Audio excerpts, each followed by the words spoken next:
नमस्कार दोस्तों, स्वागत है आपका हमारे YouTube चैनल में, जहां हम लेकर आते हैं लोकविश्वासों, रहस्यमयी देवताओं और पुरानी परंपराओं की दिलचस्प कहानियां।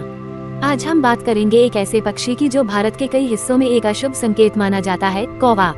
लेकिन ये कौवा सिर्फ एक पक्षी नहीं, बल्कि एक देवी का संदेशवाहक है, अलक्ष्मी की देवी का। कौन है अलक्ष्मी? क्यों कौवे को दुर्भाग्य का दूत कहा जाता है?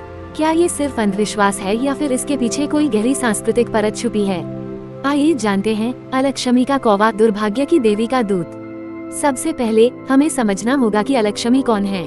हिंदू धर्म में लक्ष्मी देवी को धन, समृद्धि और शुभता की देवी माना जाता है। हर घर में दीपावली के दिन उनकी पूजा होती है। लेकिन क्या आप जानते हैं, लक्ष्मी की एक बहन भी होती है, अलक्ष्मी। अलक्ष्मी यानी दुर्भाग्य, दरिद्रता, बीमारी, झगड़े और टूटते रिश्तों की देवी। जहाँ लक्ष्मी होती है वहाँ खुशहाली होती है, और जहाँ अलक्ष्मी आती है वहाँ दुख, झगड़ा और दरिद्रता का वास होता है।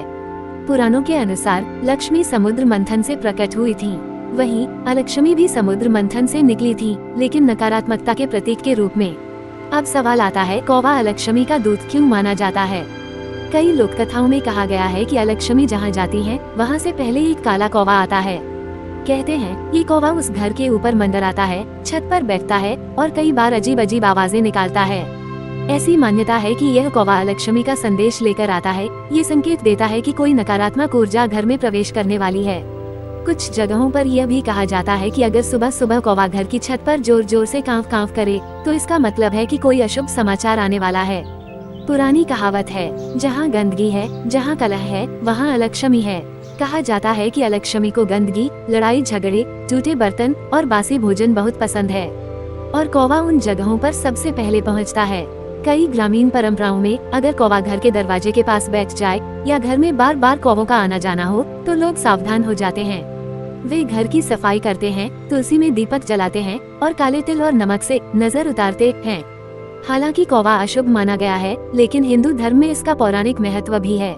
कहते हैं कौवा यमराज का वाहन है, इसलिए वो मृत्युलोक और पितृलोक के बीच का संदेशवाहक भी है। श्राद्ध में कौवों को भोजन खिलाना इसलिए जरूरी माना जाता है क्योंकि मान्यता है कि पितरों की आत्मा कौवे के रूप में भोजन ग्रहण करती है।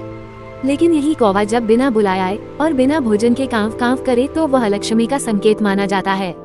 राजस्थान की एक कथा के अनुसार एक गरीब महिला रोज सुबह जल्दी उठकर अपने आंगन को साफ करती थी और तुलसी में जल चढ़ाती थी। एक दिन उसने देखा कि एक काला कौवा रोज उसके दरवाजे पर आकर बैठता है और कांव कांव करता है।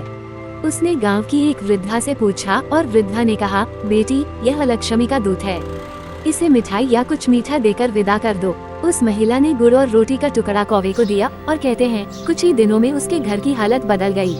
बंगाल में कौवे को अक्सर शनि और अलक्ष्मी दोनों से जोड़ा जाता है। वहाँ लोग काले कपड़े में नमक, राई और सूखी मिर्च बांधकर दरवाजे पर लटकाते हैं ताकि कौवा उस घर में न रुके। हमारे लोक विश्वासों में अलक्ष्मी से बचने के कई उपाय बताए गए हैं। घर को साफ रखना गंदगी अलक्ष्मी को बुलाती है। दरिद्रता लक्ष्मी स्तोत्र का पाठ करना। घर में तुलसी का पौधा लगाना और रोज दीपक जलाना। रात को झाड़ू न लगाना और टूटी चीजें घर में न रखना। कौवे को रोज रोटी और पानी देना ताकि वो संतुष्ट रहे और अलक्ष्मी को न बुलाए। अब सवाल यह है, क्या ये सब अंधविश्वास है? शायद हाँ, शायद नहीं। अगर वैज्ञानिक दृष्टिकोण से देखें तो कौवा एक समझदार पक्षी है। वह पर्यावरण में बदलाव को जल्दी समझ लेता है। अगर घर में गंदगी है, सड़ता खाना है या मांसाहारी कचरा पड़ा है तो कौवा वहाँ जल्दी पहुँचता है। इसलिए हो सकता है कि कौवे की उपस्थिति को अलक्ष्मी से जोड़ना एक प्रतीकात्मक चेतावनी हो कि आपके घर में कुछ गड़बड़ है। अलक्ष्मी का कौवा सिर्फ एक डरावनी कहानी नहीं है, यह एक सांस्कृतिक संकेत है, एक तरह की चेतावनी कि जीवन में संतुलन बिगड़ रहा है। हमें इसे एक भय के रूप में नहीं बल्कि आत्मनिरीक्षण के रूप में लेना चाहिए। जब भी जीवन में लगातार दुर्भाग्य आने लगे, जब घर में झगड़े, बीमारियां या रुकावटें बढ़ने लगे, तो जरा सोचिए, कहीं आप कुछ ऐसा तो नहीं कर रहे जो अलक्ष्मी को आकर्षित कर रहा है। अगर आपको यह वीडियो पसंद आया तो इसे लाइक करें, शेयर करें और हमारे चैनल को सब्सक्राइब करना ना भूलें। क्या आपने कभी अपने जीवन में ऐसा अनुभव किया है जब कौवा किसी घटना का संकेत बना हो? हमें कमेंट में बताइए। फिर मिलेंगे एक और रहस्यमय कथा के साथ। धन्यवाद।